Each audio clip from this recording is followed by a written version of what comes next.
Գյորջյան Կասկադ 60 ամիս փուլային վճարում բազմաթիվ առավելություններ։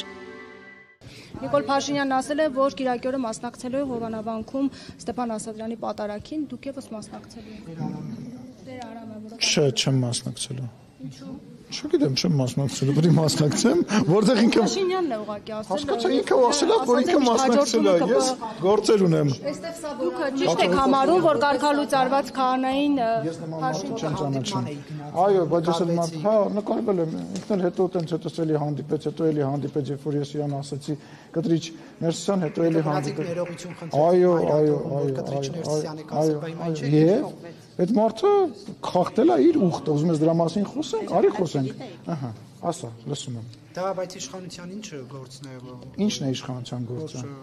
Իսկ ով ասեց, որ իշխանության գործն է, իսկ հավատացյալ մարդու գործն է։ Գործն է թե գործը չի։ Երբ քրիստոնեություն ընդունեցիք, պարոն։ Իսկ ես եւ քրիստոնյա չեմ եղել, ես ինչ-որ բուդդիստ եմ եղել, հիմա հայելիքները մնում, բա զբաղվեիք ոչ թե օրինակ վարչապետի ազգային ժողովի նախագահի։ Իսկ դու մինչեւ լրագրող դառնալդ ինչի՞ չէիր մի հատ քաղաքական գործունեությամբ զբաղվում, ՀԿ-ով զբաղվում, Սերժի եւ Ռոբերտ Քոչյանի դեմ չէիր պայքարում, կեղծված ընտրությունների դեմ չէիր պայքարում։ Պայքարել եմ ընտրակաշառք չվերցնել։ Իսկ երբ որ Նիկոլ Փաշինյանի հայկական ժամանակում էիր աշխատում, Նիկոլ Փաշինյանը լավն էր, հիմա վատն է։ Ես Նիկոլ Փաշինյանի հետ չեմ աշխատել, ինքը Նիկոլ Փաշինյանին է ժամանակի աշխատակից չէր։ Չէ, բայց Իրանն է, չէ։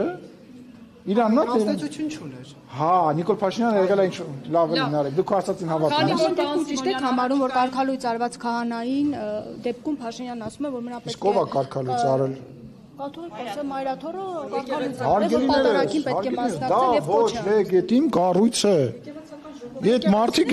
իրանց կտրիչ Ներսիսյանը թող հասկանա, որ դուք հիմա ինչ որ հարցեր եք տալի, որոնք ահավոր կենցաղային բամբասանքի մի րոպե թող խոսամ Ռոզան։ Դա մի րոպե թողեք խոսամ, եթե դու ուզում եք ես չխոսամ, դուք խոսացեք։ Դե թող խոսամ։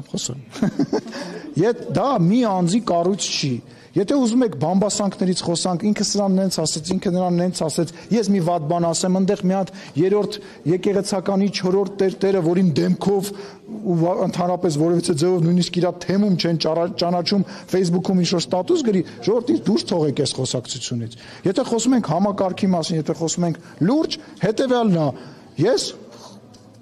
ամենաբարի ձևով, բարեկամորեն խորհուրդ եմ տալիս, հորդորում եմ Պարոն Ներսիսյանին, ինքը ժամանակին падգամորի տեխնացուել է եղել, քաղաքականապես զարգացած մարդ է։ Ինքը պետք է հասկանա, որ ասում եմ, մեր տներին են մոտենում։ Թող գնա, թող չստիպի, որ գա հասնի այն կետին։ Մեկը գնալու է։ Այն կետին, որ ինքը այլ ընտրանք չունենա, այլ արդեն պատուհան ու դուր չլինի, որից ինքը կարողանա դուրս գա։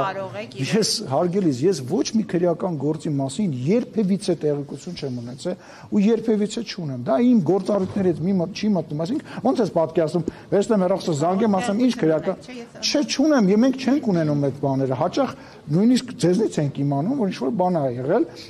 Լինում է դեպքեր, ենթադրենք կես ժամ առաջ, մի ժամ առաջ, ինչ-որ նիստի ժամանակ տենց ինֆորմացիա է գալի, որ ոնց որ սենց բան կա պետական կառույցներից, ոնց որ նաև դուք եք իմանում, էլի, ոնց որ դուք եք իմանում։ Փակ խումբը շատ լավ էր, հաճախ մտեք մեր փակ խումբ, կտեսնեք, որ ինչքան ժողովրդավար ենք մենք։ Շնորհակալ եմ։